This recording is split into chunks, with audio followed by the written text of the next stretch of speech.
Monday, took her for a drink on Tuesday. I'm walking away from the troubles in my life. I'm walking away. Used to be. Sometimes in life you feel the fight is over. At just 19 years old, Craig David became a global sensation.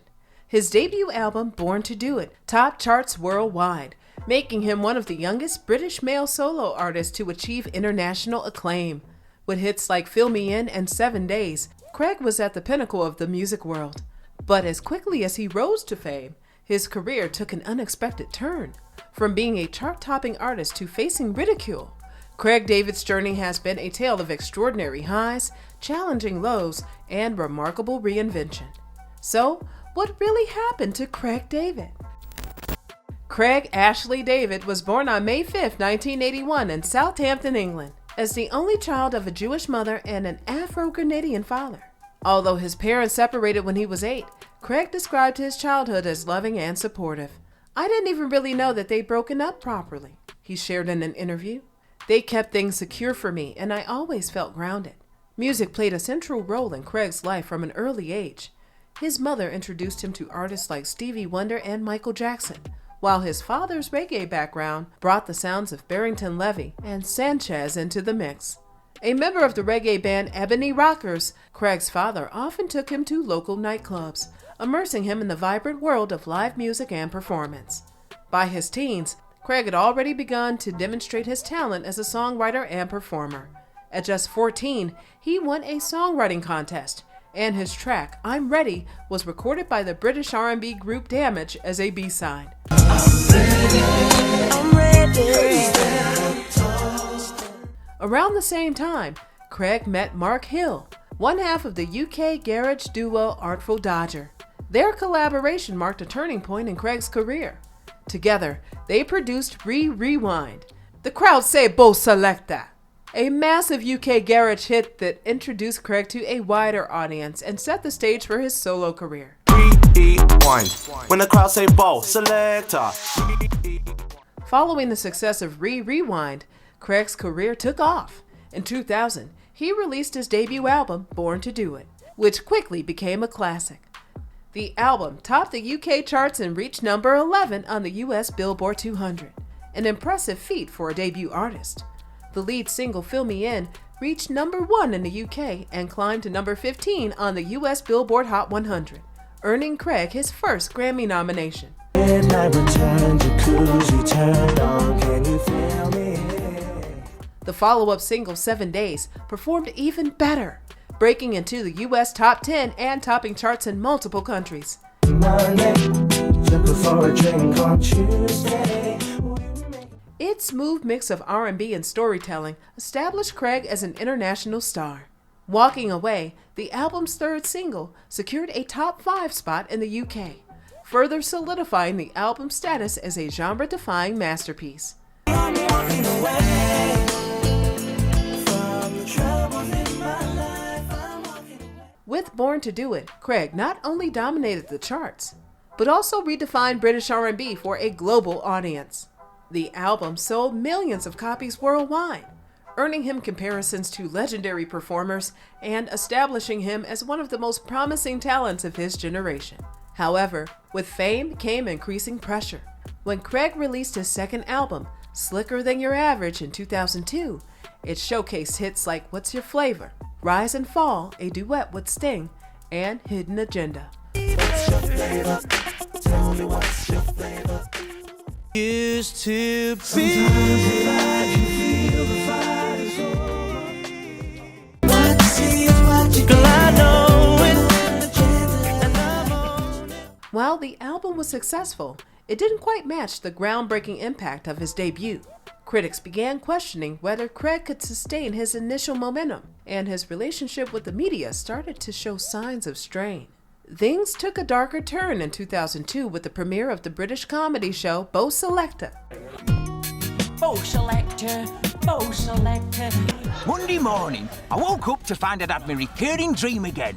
You see, what happens is, I dream that I'm going to bog, but I don't actually get up and go. The show's parody of Craig depicted him as a caricature with an exaggerated Yorkshire accent and oversized features. While intended as satire, the portrayal deeply hurt Craig, reducing his public image to a punchline. For many, it overshadowed his music and accomplishments. In later interviews, Craig opened up about how the mockery affected his mental health, making him feel alienated and as though the world was against him. Despite this, Craig pushed forward, determined to continue his career. However, the shadow of Bo Selecta lingered, impacting how he was perceived and making it harder for him to be taken seriously as an artist. Still, Craig persevered, releasing his third album, The Story Goes, in 2005. The album featured hits like All the Way and Don't Love You No More, I'm Sorry, which performed well in the UK and reaffirmed his skill as a songwriter and vocalist. Get up, everybody, get up now, move your body. Straight up, we're having a party. I just don't love you no more. Rain outside my window. One of the standout tracks, Johnny, offered a deeply personal reflection on his experiences with bullying. Speaking about the song, Craig said, "I wanted to show people going through the same thing that bullying doesn't have to define you." However, despite these successes, Craig's popularity in the US continued to decline. His music wasn't gaining the same traction overseas, and his 2007 album, Trust Me, marked a further drop in commercial success. Yet the single Hot Stuff, Let's Dance, which sampled David Bowie's classic hit, managed to secure a top 10 spot in the UK, offering a glimpse of his enduring talent.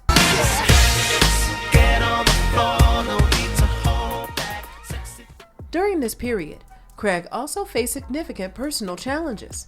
The ridicule from Bo Selecta and the pressures of fame had taken a toll on his mental health.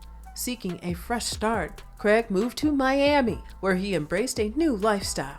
He immersed himself in the city's vibrant party scene and developed a passion for fitness. However, his newfound dedication to working out quickly became excessive. Training for hours a day and obsessing over his diet, Craig's health reached a dangerous low.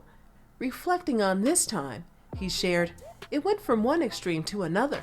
My abs looked great, but my face looked gaunt. At one point, I was at 4.7% body fat, close to the level where your organs start shutting down. I realized I needed to find balance." Amid these struggles, Craig found an unexpected outlet in hosting intimate pre-parties at his Miami penthouse, known as TS5. What began as casual gatherings quickly grew into something much bigger. Craig started streaming his DJ sets on SoundCloud, attracting thousands of listeners. Before long, TS5 evolved into a global brand, with Craig touring internationally and reintroducing himself to a new generation of fans. TS5 became a turning point for Craig, allowing him to reconnect with his passion for music in a way that felt authentic and personal. The project's success re-energized his career, and in 2016, he made a triumphant return to the UK music scene. Signing with Insanity Records, Craig released his sixth studio album, Following My Intuition. The album debuted at #1 on the UK Albums Chart, marking his first chart-topping record since Born to Do It. The lead single, When the Bassline Drops, climbed into the UK Top 10, reigniting his reputation as a hitmaker. This one's going out to all my people locked in. Critics and fans alike praised the album's blend of fresh modern sounds and nostalgic vibes, proving that Craig's talent remained as strong as ever.